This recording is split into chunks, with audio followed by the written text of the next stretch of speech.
Just had to add it in there. Yeah. What's up? How's it going? Fantastic. Awesome.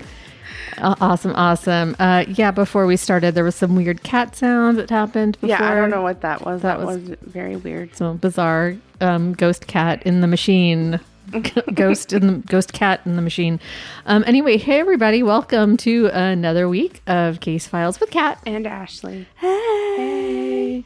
So I am fresh off the boat, not really, fresh out of the car from a road trip to New Orleans, Louisiana, and that was awesome. Even taking kids, it was still a lot of fun.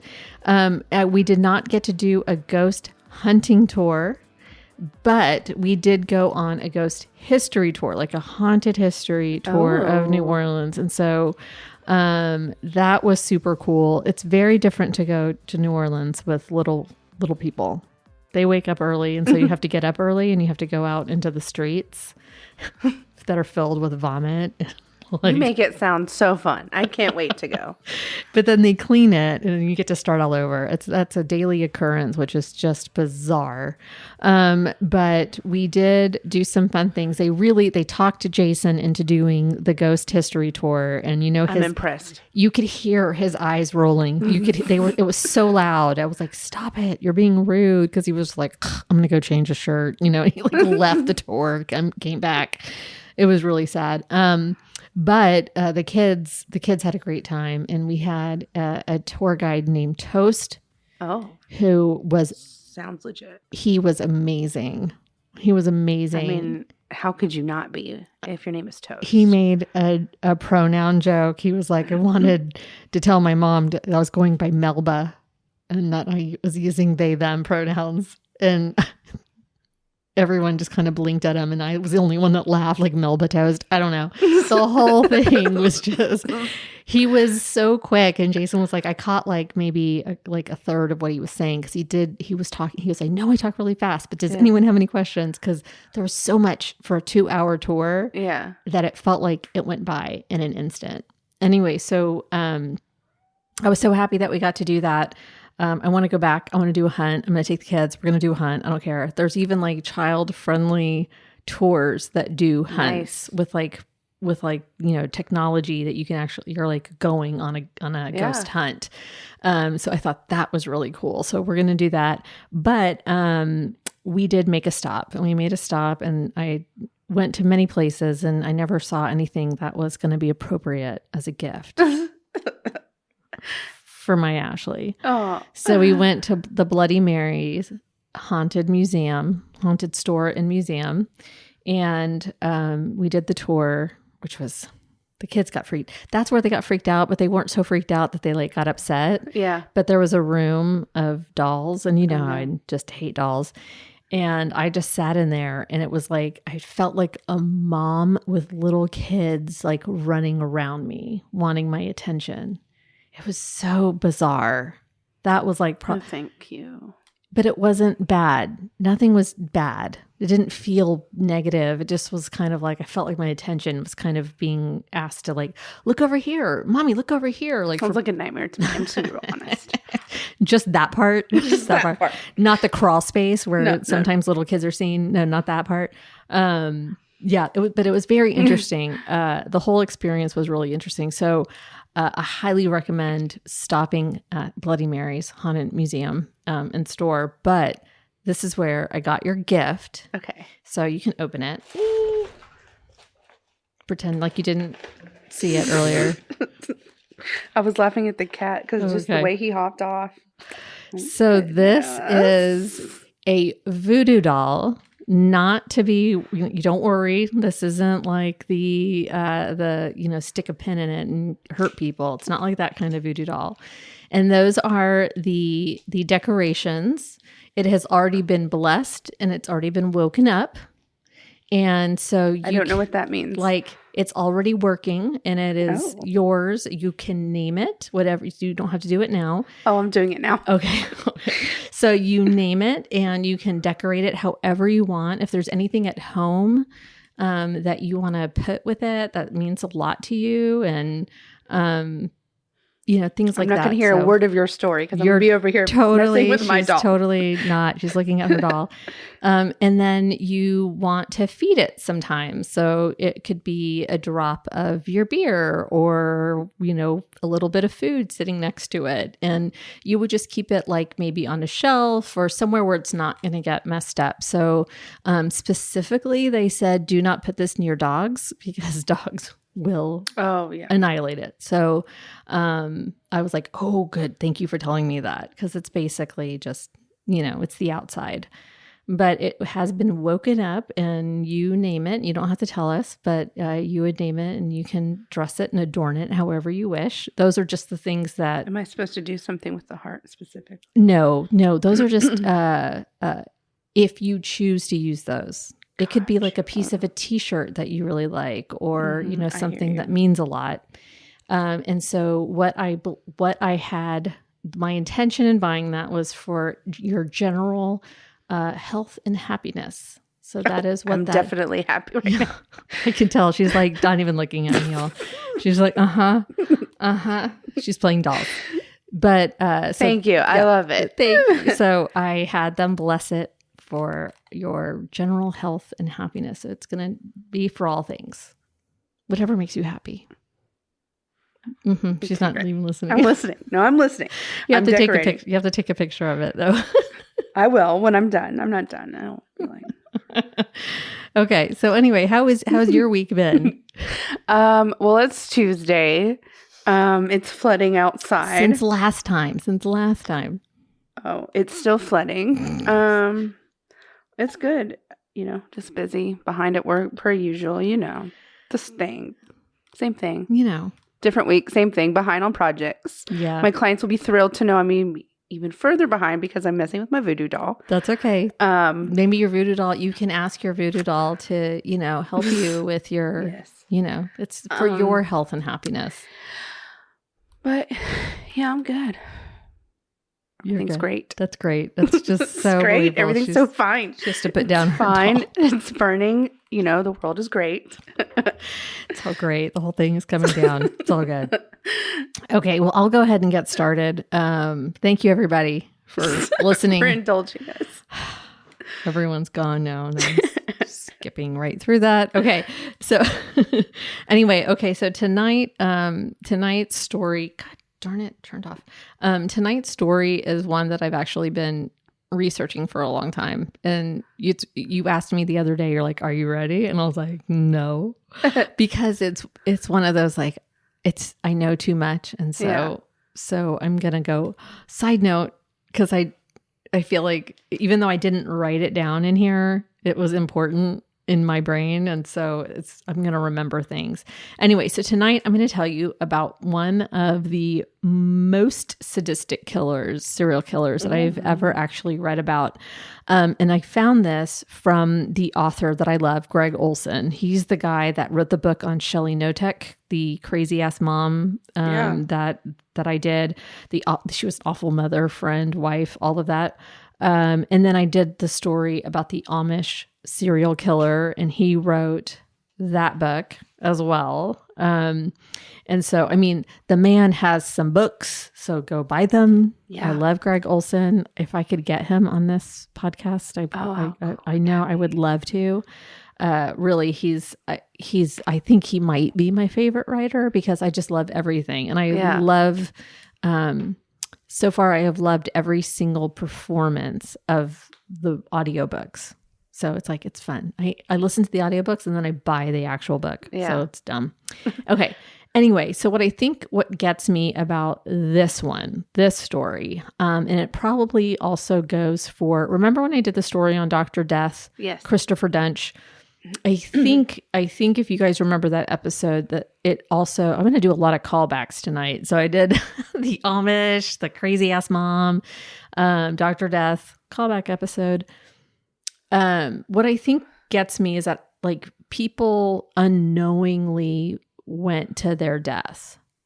There were people who, they didn't ask to die, and they actually went to their killer on purpose, not to die, but to get help. Okay. Right. So these people, they actually wanted help, and they went to someone who they thought could give them that help, a doctor.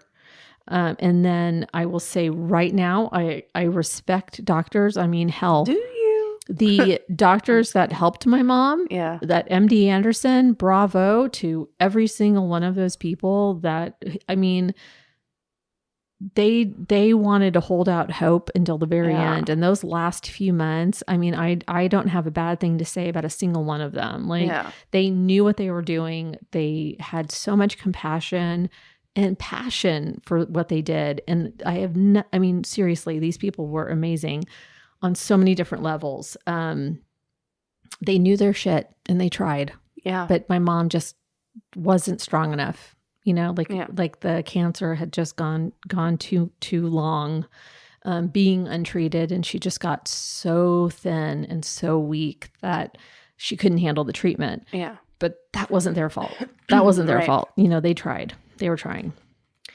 But okay, we're back to the story. But like Dr. Death, my subject tonight was also woefully underprepared, undereducated as a doctor, and was let loose to rain terror on families, basically. So tonight I'm going to tell you about Dr. Linda Burfield Hazzard. Was her name really Hazzard? Her last name was really Hazzard. I feel like that was red flag number one. I mean... I've never heard someone have that last name Hi, before. my name is Cat Death, and I'm going to be your doctor today. Nope. I'm out of here.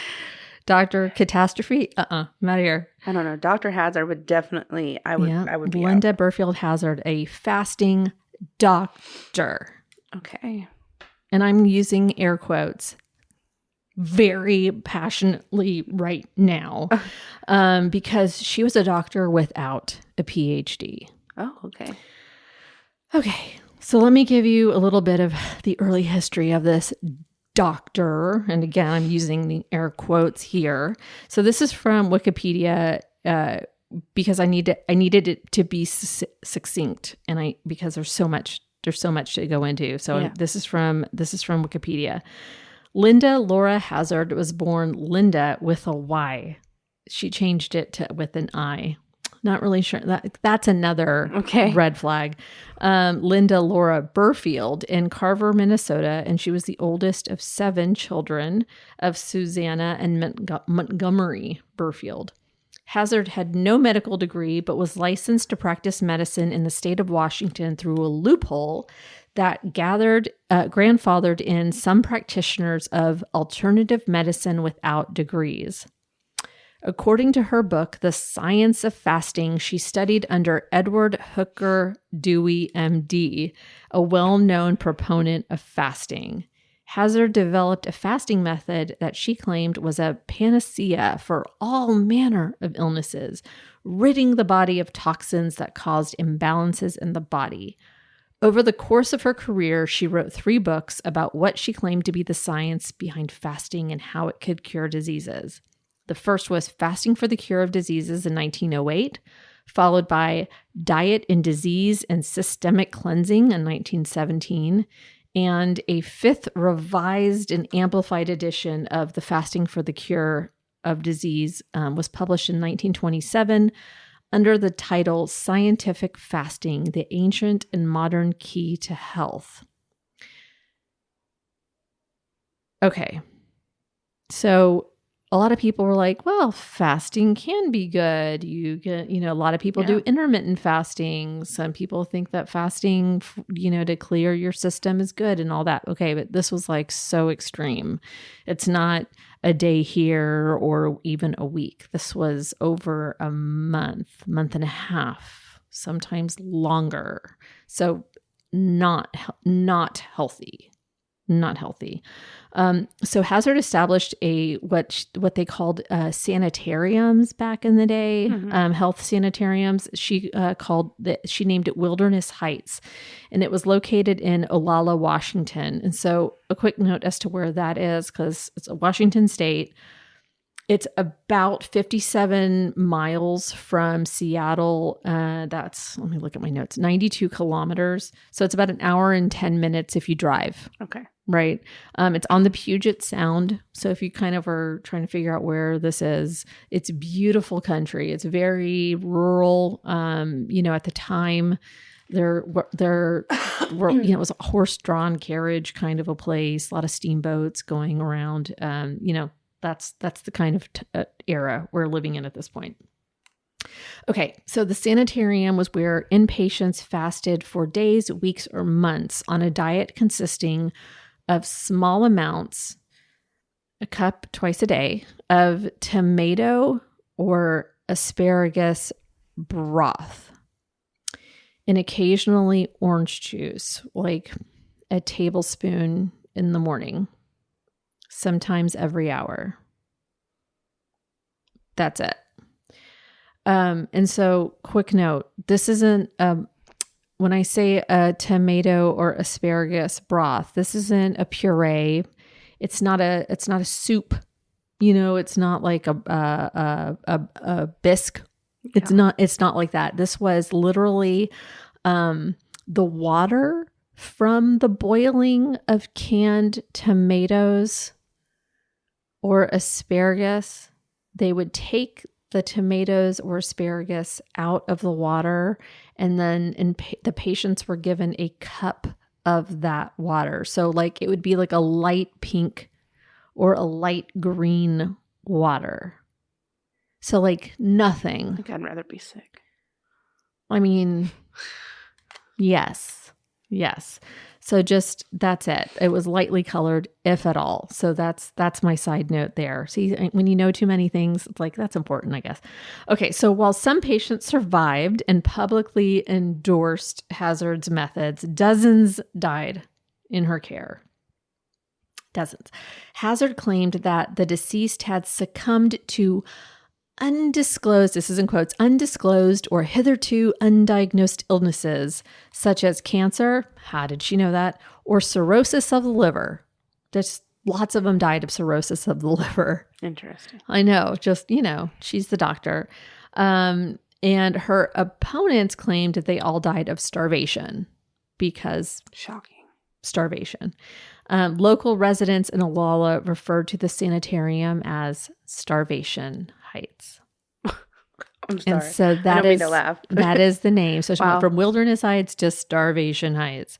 And so that is actually the name of the book by Greg Olson.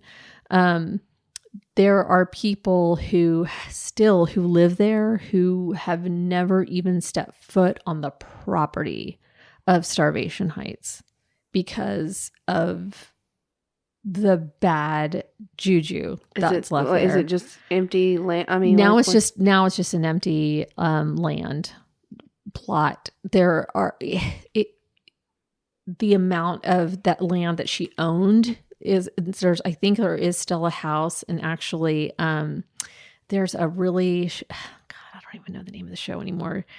Dead Files. I don't know. I think that's the name of the show, Dead Files. It's on Apple TV, or it's on maybe Prime, where there's a New York City cop who goes and does the investigations of like the hauntings or whatever. And then there's a psychic, and they don't talk. And so they both go to these places, but she doesn't know the history. He does. And so she shows up and does her walkthrough the property, and does like has an artist rendering of the ghost that she's seeing. And she saw Linda Hazzard there. You could say that. I mean, it's not, I was like, it doesn't look like her. Yeah, maybe it kind of looks like one of the sisters. I mean, I feel like you could have looked up what Linda looked like in advance. So she doesn't know where they're going. She's kind of just showing up at this crazy place. And the thing was like the son had 17 seances on this property. Yeah. And he was waking up shit that shouldn't be woken up. Yeah. And so there were actually lots of spirits coming through. And so they were not happy. Anyway, there was just a lot of death there. And so. Yeah, I just wasn't sure if they ever, a lot of times things get built over. And no, it's still very not built. Okay. It's still kind of rural. It's beautiful. It's a beautiful country. I mean, it's gorgeous, green. Okay. So some of you are already, I bet, saying that you're dumbfounded listening that this lady was allowed to do any of this. So, but this is back in the early 1900s. Hell, even today, you have people who are selling you some kind of crazy shit, trying to tell you they're going to cure you or whatever, cure all of your ailments with silver. And we've learned that that's not really true because look at the cult leader that drank all that silver and turned herself purple and died. I did that story too. Yeah. Look at the callbacks today. Anyway, there's also people who believe in juice cleanses. That's not bizarre. People do that all the time. There's just lots of different things. There's extreme calorie deprivation diets that are very popular right now. And then there's the breatharians who believe that they can live on light and air alone. Okay. Mm-hmm. But this was the beginning of these said health sanitariums for the wealthy and slightly unhappy. Are you looking up the breatharians? Yes, you totally are. So like this was like the grifter's paradise. And the people who sought out these they're like health retreats, right? We have yoga retreats now and, meditation retreats, which is great. I think there's a place for that kind of stuff. If you can't get away from your own life enough to meditate and take care of yourself, I think it's a great thing to do for yourself. But if you don't survive it, is it so great? Yeah. Like if you survive it, great. You're probably happier for it. But then if you don't survive, she saw it as a science experiment. All doctors lose patients when they're trying something new. That's kind of how she saw it. But to also put this into a different perspective, around the early 1900s, Dr. John Harvey Kellogg, the cereal guy, he was the director of the Battle Creek Sanitarium in Battle Creek, Michigan, and it was founded by members of the Seventh-day Adventist Church. He was Seventh-day Adventist. Eventually, he was kicked out of the church. He still held some of those beliefs. He was kind of he didn't belong in Christianity, but he knew he believed in God. It's just he was a very weird dude. Anyway, he believed in eugenics. Anyway, so it combined aspects of a European spa, a hydrotherapy institution, a hospital, and a high-class hotel. So really, these places really started to pop up then. He treated the rich and the famous as well as the poor who could not afford other hospitals. And according to Encyclopedia Britannica, his, quote, development of dry breakfast cereals was largely responsible for the creation of the flaked cereal industry. Needless to say, his beliefs did not jive with Linda Hazzard. He wanted people to eat breakfast, and she was not a fan. Not a fan at all. She was against grains of all kinds and just no. Okay. Now, it looked like she ate bread. She wasn't exactly a waif, like she was a normal looking woman. So I thought this was really interesting. But she was very vegetarian. She thought very, very poorly of those who ate meat. She was very, very judgmental about that. Anyway, despite what I said earlier about dozens having died in her care, she really only went to jail for one of those lives. And it took a lot of work to get that done. And I mean a lot of work. So now enter two extremely British, wealthy, and single sisters. Oh. Yes. Claire and Dorothea Williamson. Dorothea would go as Dora for short. So I'm going to talk about Dora and Claire. So Claire and Dora were alone in the world. It was just the two of them. Their parents died when they were very young. And they had a sort of like a nurse. She was from Australia. Sorry. She was Australian. And she took on a job as sort of being they called it a nurse, but she was actually trained as a doctor. Like she wasn't dumb, but that wasn't her field. Like that wasn't her profession. And so she was working for this family. And it was just the two of them. They were extremely wealthy, like worth millions of dollars. Wow. And they at that time, for two women to not have husbands, they were spinsters at this point. They weren't young anymore. They didn't wear corsets because corsets. Yeah. I mean, I've never worn one, but if I had to every day, I feel like that would get old. Wearing a bra every day gets old. Yeah. I'm just saying, you take it off and you're like, you start to itch, right? Anyway, they were young-ish, but could they have gotten married still? Yes. They weren't that old. Maybe early 30s, but that is a spinster at that point. You're a spinster at 20 at that point. They had lots of extended family, but they were really on their own and they were happy about that. They chose not to get married because they didn't think it would be worth leaving the other one. Oh, it's a man, like you and I get each other. Like, do we really need to have a man come between us? Like, I think we're okay. Like they didn't need to be taken care of. There wasn't like a need. Right. And they didn't want. Right. So they were just like happy traveling. They just didn't consider marriage at that point. Yeah. There was always people who were trying to grift them, like, let me do like invest your money. And there was always people trying to, take advantage of them. They're like, no, thank you. We can handle our own business. Yeah. So between the two of them, it was a very it's us against the world too. They had their family and they traveled and they were very generous with their money, and they had land holdings in other countries. One of them was born in India. One of them was born in England, I believe it was England. They had one of them had land holdings in British Columbia and in Australia.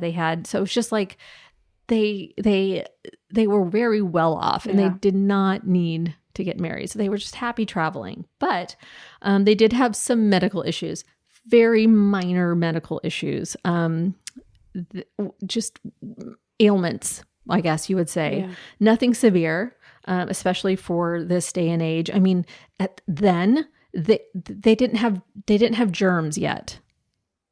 Right? So this is like pre-germ. Kellogg was into germs. Like he understood that germs existed. And so that was like, he was like, oh, you have to wash your hands before you do things. Like there wasn't indoor plumbing. You know what I'm saying? Yeah. Like there's just, they actually, for the most part, they were still pretty healthy. But they weren't exactly satisfied with their general health. One of their less wealthy family members said, they don't feel well because they can afford to not feel well. Amen to that. Right? And I was like, and this makes sense to a lot of us. Still applies today. Still applies today. Like, like. My arm could be falling off. And I probably would still just try to wait it out. I don't know. I just need one arm. You know what I mean? Well, this is my good arm. Still, you would work around it. You would be designing websites with your teeth, and hell, if the guy from Def Leppard can play the drums, that's true. You know what I'm saying? Like, we're going to make it happen. Okay. So anyway, this comes, but back to that statement, I feel like that really does apply to them, and no shade to them. They weren't happy, and maybe they weren't happy because they didn't have parents, and they're like, money doesn't mean happiness. Right. Money doesn't mean happiness. And maybe they were looking for something and they had decided not to get married. And maybe, Claire had something about they said a tilted uterus, but I think it was something, it's called something else now. It's not a severe problem, but it just wasn't awesome.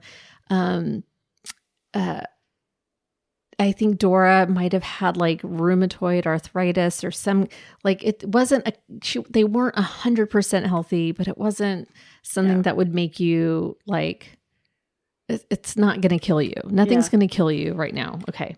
So anyway, so this comes from the Smithsonian Magazine. The sisters first saw an ad for Hazzard's book in a newspaper while staying in the Lush Empress Hotel in Victoria, British Columbia. Though not seriously ill, the pair felt they were suffering from a variety of minor ailments.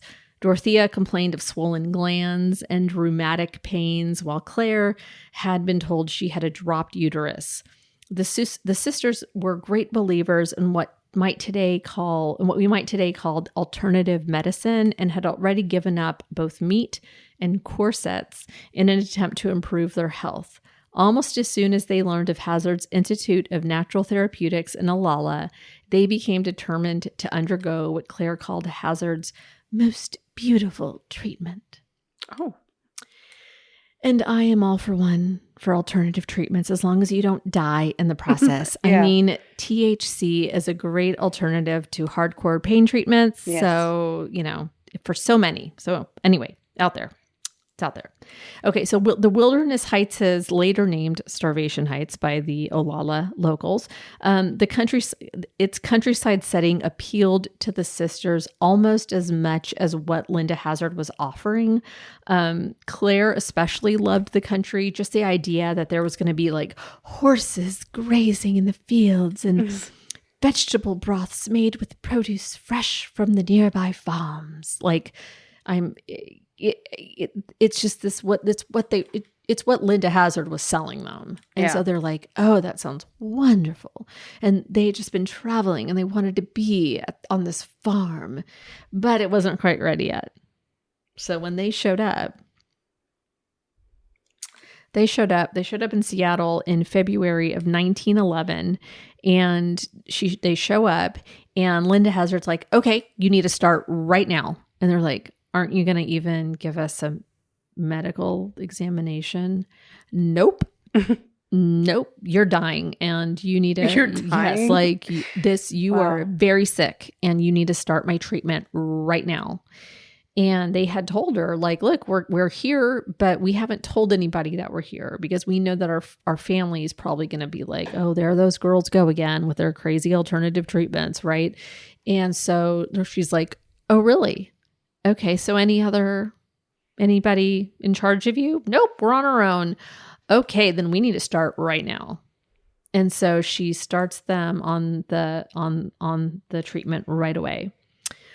She set them up in an apartment on Seattle's Capitol Hill, and she began feeding them a broth made from the canned tomatoes, though she told them it was vine-ripened tomatoes. They believed her. A cup of it twice a day, no more. They were given hours-long enemas. At first it was hours-long enemas in the bathtub. And when they started to get so thin, she had to put canvas support so they could lay down on it because they couldn't, they would faint during the treatment because it was hours long. Painful. I can't even imagine an enema. This is stressing me out. It's not even me. And then there were the massages. And so basically she would punch them. The way that it was described was that she was kneading them like bread, like they were bread. And her fists would go into, and she would hit them with like force. While they're starving to death. While they're starving. And she was like, so there was a neighbor that was told like, hey, so they're in this apartment building, very thin walls. Hey, come and visit anytime. You can come and see the treatment for yourself, blah, blah, blah. So this one woman comes in and she's like, that looks awful. And she's like, on the contrary, this is exactly what she needs. We need to get the like very like offended by her. Like, that seems like you're really hurting her. No, ma'am. Like, this is exactly what she needs.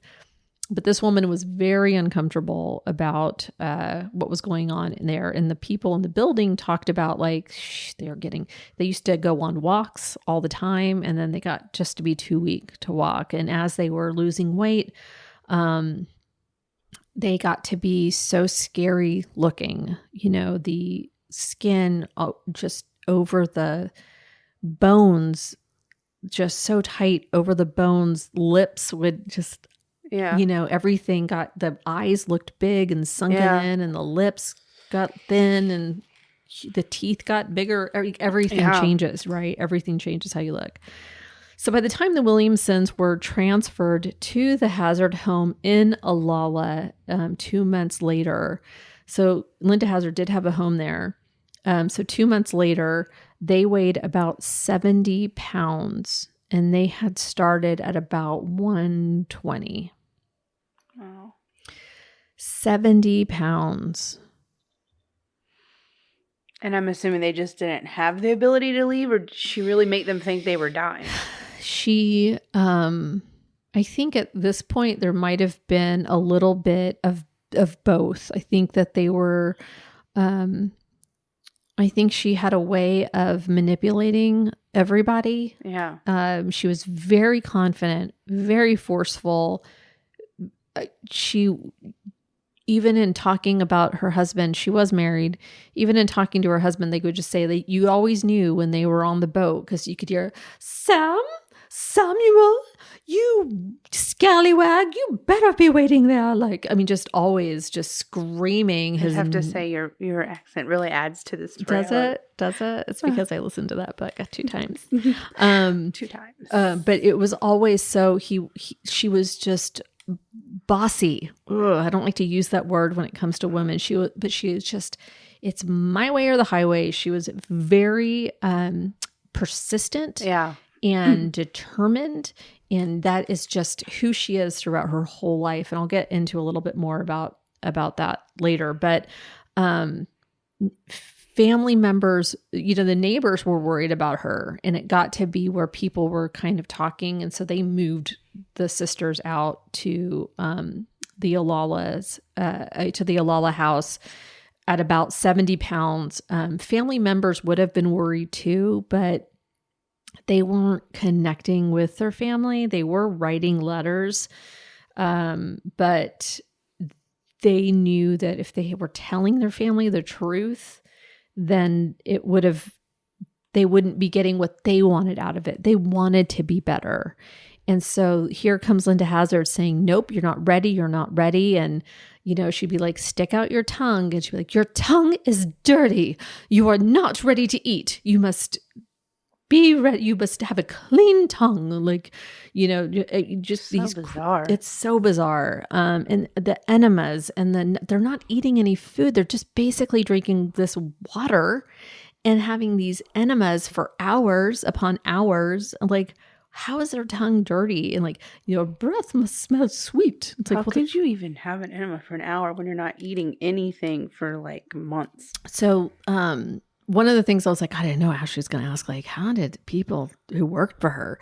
And so I'm just going to assume that you said that. I did. I was thinking that. So actually, at the apartment building, there was a nurse Nellie Sherman, and this nurse she found while she was on the steamboat one day, and so on the boat to Olalla and between Seattle and Olalla, and it became like Nellie Sherman actually just sort of like became their nurse, the Williamsons' nurse. Sort of like, I don't really have time to take on another client. And they're like, but you must, we need a nurse. Yeah. And so she was like, fine. And so once she was there, she was just sort of stuck. But there was a neighbor who she saw, like, who actually was worried about the girls and about the ladies and would actually try to get them to eat when nobody was around. And they said no. They would tell her no because the doctor said no. And so she would go places and say, I there are these two girls. And Nellie Sherman actually went to one of her teachers and said, I have these clients and they won't eat. And they're like, you have to feed them. What are you doing? You have to feed them. This is ridiculous. This is not medicine. You cannot, Linda Hazzard's not even a doctor, and so they would get really upset. And she's like, they don't want to eat. They won't eat because she has to tell them that it's like being in a cult, right? Like they're only going to listen to the doctor at this point. They're so broken down. Yeah. And Nellie Sherman, this is, when she was not completely involved in Linda Hazzard and her life and sort of like went to the dark side, actually went to this neighbor after an enema. And she's like, what are these white things in the enema? Like they were like little white pellets. And she's like, is this the insides of her? Like, is she eating, are the insides eating themselves? Like they were like, she doesn't have any food in her stomach. So what are these white things? And so actually what happens in starvation is that your body does begin to eat itself. And so those were bits of tissue and organs and that were coming through. So at this point, this is when they were still in Seattle, but Claire was really actively dying at that point. Anyway, I'm so sorry. Okay. So the two rich girls, all alone in the wilderness, with a grifter, and Jason said, well, she really believed in what she was doing, and I was like, you know what? I would say that might be true. That very well might be the case. She really believed in what she was doing, but then why would she have all of her patients sign over every penny to her and her institute? Yeah. Maybe in the beginning she thought she knew what she was, but she knew she was killing these people. She had to have known. If she didn't, they have families. Why do you need to change their wills so that you are the sole executor of the estates? Why do you need to have the say in everything that happens? Why are you making sure that you're the only one who does the autopsy and the cremation? And that is not right. You should not be the one doing the autopsy, but you're making them sign a piece of paper that you're probably signing yourself because these people have no will to live at this point. Yeah, and I don't think people would willingly just give up all of their money to this one. Not Correct. All of them. Correct. So at some point, Claire got a letter out to Margaret Conway, her nurse in Australia. And it was just nonsensical enough for Margaret to be like, oh shit, I gotta go. And so she fought for a spot on a boat and she made it to Seattle, Washington.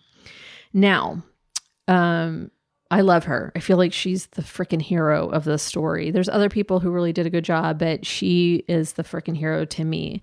So Margaret arrives in Washington, and it was Hazzard's husband, Samuel Hazzard, who, by the way, is just as much of a fucking crook. He starts out, his story starts out having been married, changing his name and marrying somebody else under that name, and then marrying Linda Hazzard while he's still married to these two. Well, number 2 wife is like, no, you're my husband, and you have just committed bigamy. So she sues him and wins. And he goes to jail, and she waits for him. And then he goes back to Linda Hazzard when he gets out. Wow. He must have had the stuff. I don't know. God, could you imagine? I cannot. Anyway, he was a drunk. He was almost always drunk. Former Army lieutenant who served jail for bigamy. And then he was really smart. He was like that guy. Did he go to West Point? He went to like a place like West Point. He was like the guy. People were like, he's going to be president one day. Just super charismatic. He was a musician. So they were like a pair made in heaven. He could speak in other languages. He was just and he was so charming. I mean, girls just fell over themselves for him. And so that is who, and then he ends up with Linda Hazzard, because Linda Hazzard's going to be a doctor, and she's got this fasting cure, and he ends up just being her lapdog. I mean, he's just drunk all the time, and he's like, Samuel, you heathen, you write me that, like, I need firewood, like, yes, ma'am, yes, okay, yes, dear. And then he was just there to she was the talker, and he just sat there and agreed with everything she said. Like he didn't have a spine anymore. He was just drunk. Anyway, so Samuel Hazzard met Margaret in Vancouver. And so they're on the bus to their hotel, and Samuel delivered the news that Claire had died.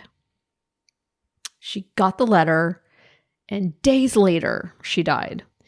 And as Dr. Hazzard would explain it, the culprit was, of course, the drugs that she was administered when she was a child. Wow. Those drugs. And it had shrunk her internal organs and caused cirrhosis of the liver. The shrinking of the organs could also happen during starvation, where all of your major organs could shrink by half. But she is attributing all of these things to these drugs that were administered when she was a child. To hear Hazzard tell it, Claire had been much too far gone for the beautiful treatment to save her. Mm-hmm. So this comes also from the Smithsonian again. Margaret Conway wasn't trained as a doctor, but she knew something was amiss. She was a nurse, sorry. Claire's body, embalmed and on display at the Butterworth Mortuary near Pike Place Market, looked like it belonged to another person. Side note, Butterworth Mortuary was probably getting a cut of all of this stuff because they came up a lot. So the hands, the facial shape, the color of her hair, all of it was wrong. And so Margaret's like, this does not look like Claire. And she's like saying this. I mean, this does not look like Claire. And so she's like, do you want to see her organs? And so she just whips out. As if that's going to identify the person. Whips out these random organs just there. And she was like, the smell was awful. Anyway, once she got to Olalla, once Margaret got to see Dora weighed about 50 pounds. Some would say that by the time she left, she was about 39 pounds. So I'm not sure that that's even possible. Yeah. But it might be. I mean, it might be. Yeah. She was, sitting down was so painful because her bones were protruding so much. So she had to have cushions everywhere to keep her bones from hitting just everything. But she didn't want to leave Olalla, despite the fact that she was clearly starving to death. And her sister had just died. And she wasn't allowed to see her sister. She was told her sister was too weak and she didn't want to see her. She was told and later it came out that Claire was actually told that Dora was losing her mind and had gone insane. And so she shouldn't see Dora because she's insane. So these two sisters are hearing like, you're crazy. She's too weak. She dies. And now you're crazy. You're still crazy. And so that's what the sister did actually die, though, right? Claire did die. Okay. Claire did die. I wasn't sure if there was some weird scheme. So Margaret shows up, finds the woman who wrote to her has died, this long time, basically a child to her. Her sister is following close behind her, and the body she's shown is not of the woman she knows like the back of her hand. This is like they thought of Margaret as a mother because they didn't have one. Right. Don't you think you would know somebody? Even if you saw me on a stretcher and it didn't look like me, you'd be like, that doesn't fucking look like her. Yeah. Right? Anyway. So she knows something's not right. She decides to pretend to believe Dr. Hazzard. She decides like, I'm going to get kicked out of here if I don't believe everything this woman is saying. I need to stay close to Dora. I need to find out what's what. So she decides to win her trust to become employed by Dr. Hazzard to take care of Dora. Nice. And she tries all of her might to find stuff. She's looking around. She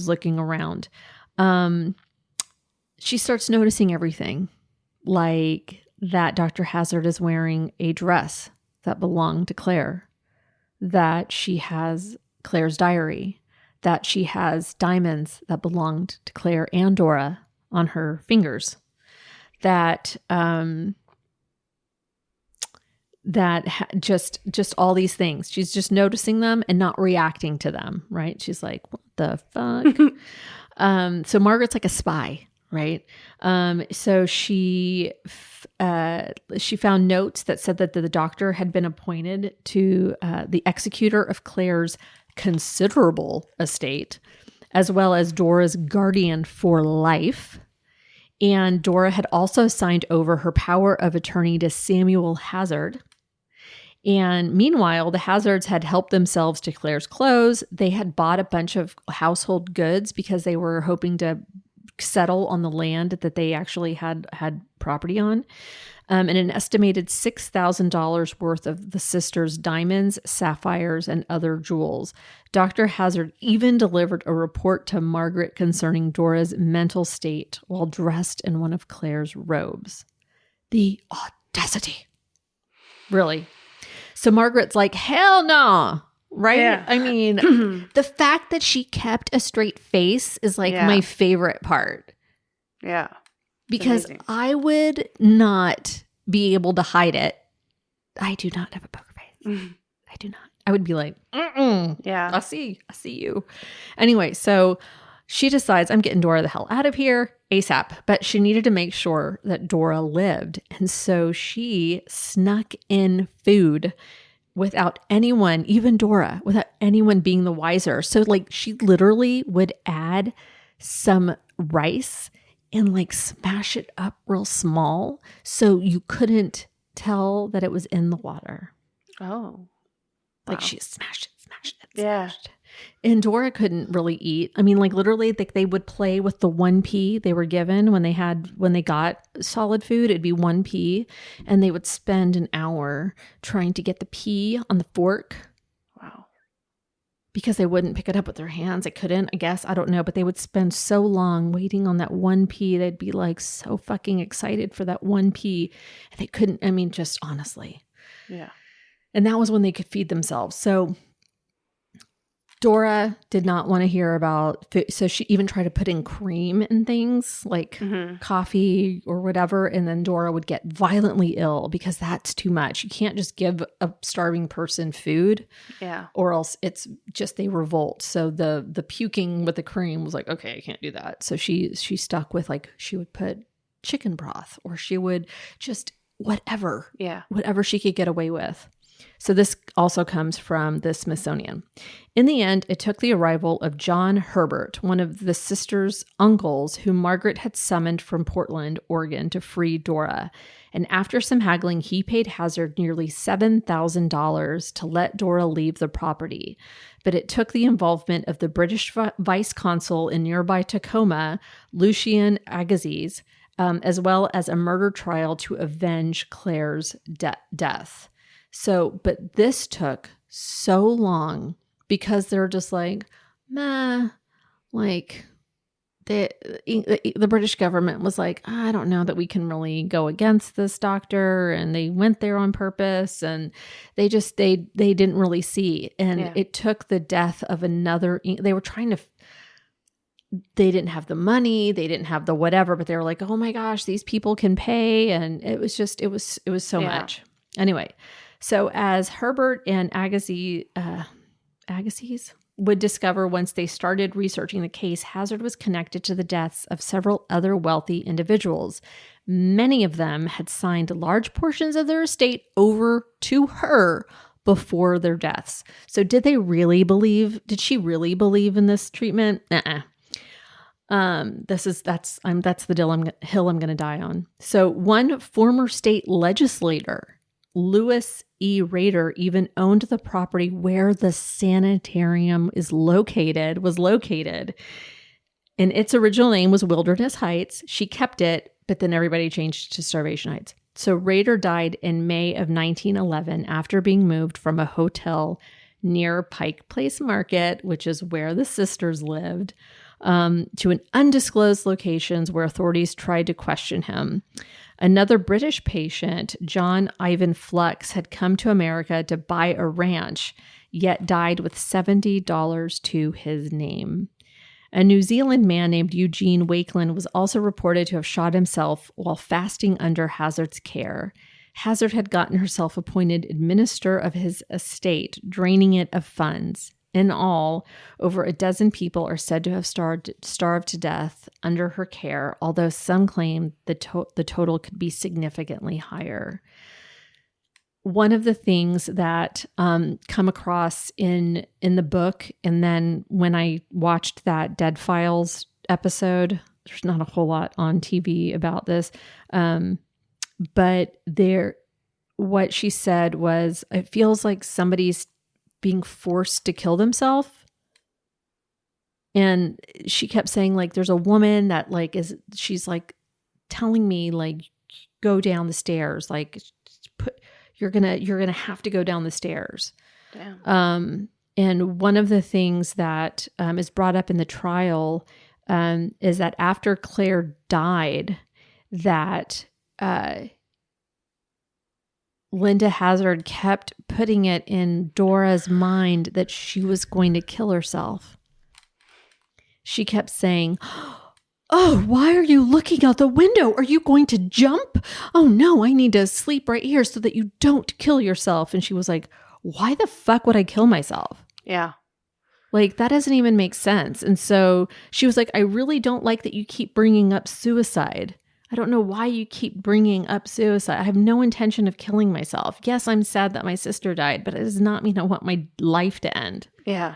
Right. Mm-hmm. And so that is, this guy shoots himself, and there's this, it started to go, well, gosh, maybe there were more like that, maybe there were more people. So on August 15th, 1911, Kitsap County authorities arrested Linda Hazzard on charges of first-degree murder for the starving death of Claire Williamson. The following January, Hazzard's trial opened, and in 1912, Hazzard was convicted of manslaughter for the death of Claire Williamson. At the trial, it was proven that Hazzard had forged Williamson's will and stole most of her valuables. Hazzard herself, though, refused to take any responsibility for Claire's death or the deaths of any of her other patients, and her followers were right alongside her. They believed her 100%. There's always followers. God damn. She believed, as she wrote in the Fasting for the Cure of Disease, that, quote, death in the fast never results from the deprivation of food, but in the inevitable consequence of vitality sapped to the last degree by organic imperfection. So there's something wrong with you and you're going to die anyway. Right? Nice. Like, okay. So it's not the lack of food that's killing you. It's something's wrong with you anyway. Something awesome people, just were really behind her on that. Okay. So in Hazzard's mind, the trial was an attack on her position as a successful woman. That was always what it was about. It was like, they're attacking me because I'm a woman. And so it became this whole thing. And it was a battle between conventional medicine and more natural methods. I don't think starving yourself is natural. Hazzard, and Don't at me at that. I don't know. Hazzard was sentenced to 2 to 20 years in prison, which was served in the Washington State Penitentiary. I'm rubbing off on you. You are rubbing off. Washington State Prison. I'm going to say that. In Walla Walla. She was released on parole on December 26th, 1915, after serving 2 years. And the following year, Governor Ernest Lister gave her a full fucking pardon. Excuse my language, Olivia. She's in here somewhere. So Hazzard and her, but she couldn't practice anymore in Washington at the time. So it says Hazzard and her husband, Samuel Chrisman Hazzard, moved to New Zealand, where she practiced as a dietitian and an osteopath until 1920. Because in 1917, there was a newspaper that reported that Hazzard held a practicing certificate from the Washington State Medical Board. Because she used the title doctor, she was charged in Auckland under the Medical Practitioners Act for practicing medicine while not registered to do so. She was found guilty and fined £5 plus costs. So that's like 600 New Zealand dollars plus costs, or $462 US in 2014. So probably a bit more than that now. 3 years later, she returned to Olalla, opened a new sanitarium known publicly as a School of Health. So she's not a doctor, but it's a School of Health, since her medical license had been revoked, and she continued to supervise fasts with no medical license.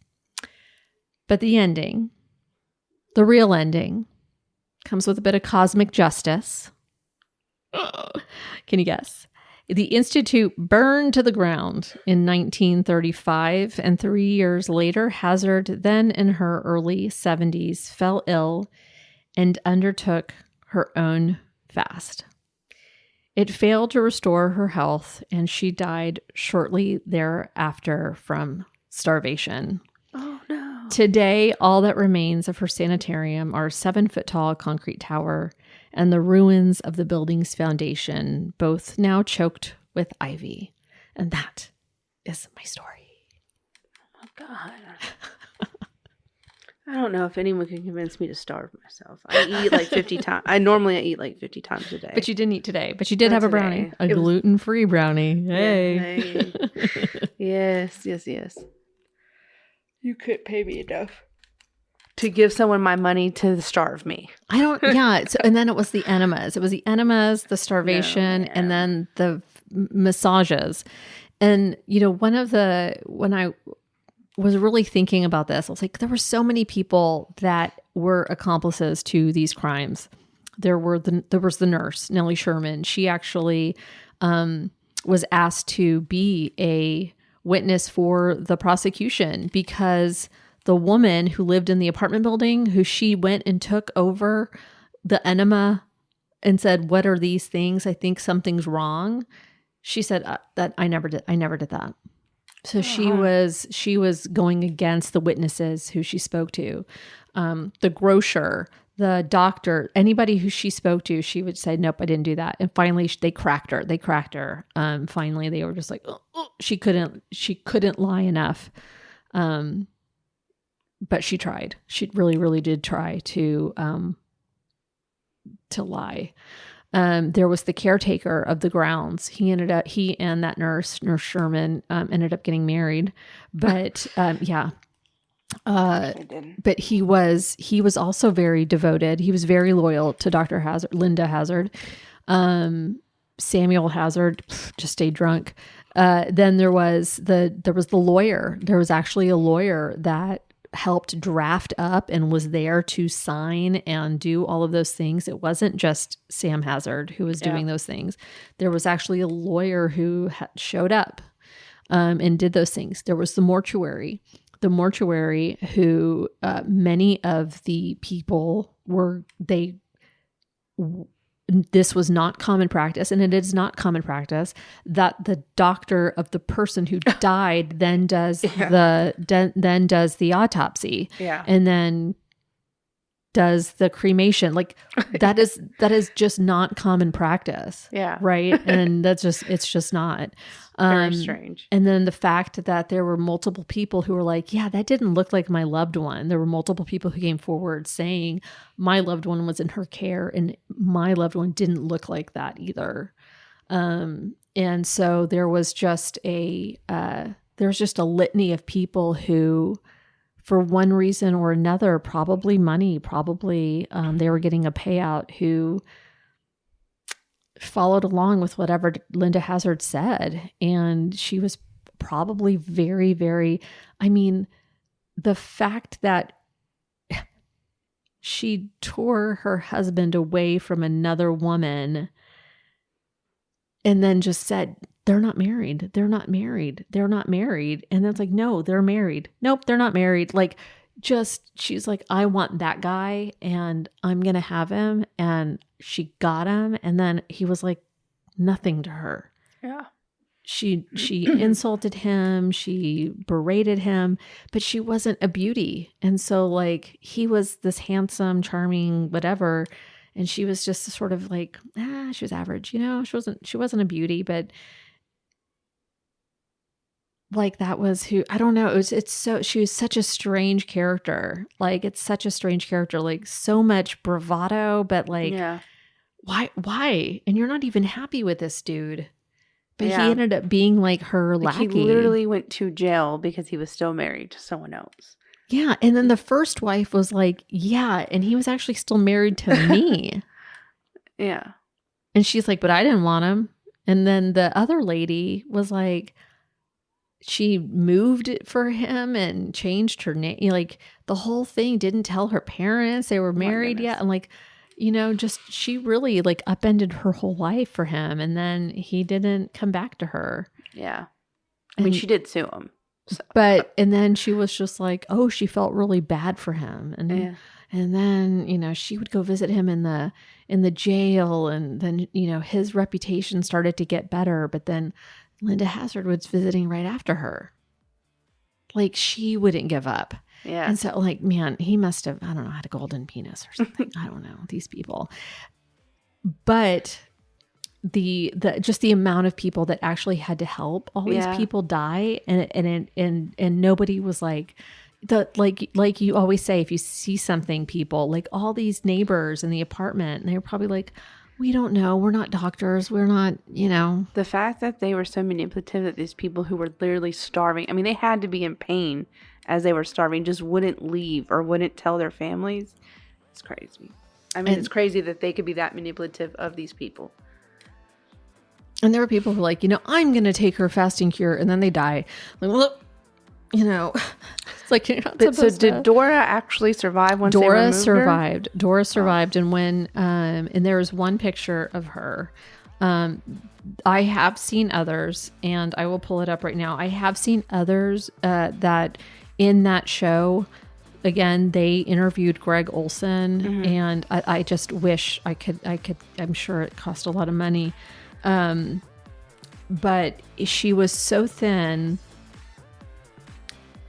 I try to find a before and after, and there's one picture of her with Claire. You want to come over here? There's one picture with her and Claire and someone else. So, this is Dora, and this is Claire, I believe. So just a normal sized people. Okay, ready? Are you ready? Yeah. Okay. Oh my God. And she was said to have. She looks dead. It's sort of brightened, so you can kind of see her a little bit better. But it's creepy. She was sitting like in front of a river, and she was probably 50 pounds in that picture. So it's just a lot, but that's my story. There's a doorbell about to ring. So let's end it up, wrap it up. All right. We'll see you next week, everybody. Bye. Bye.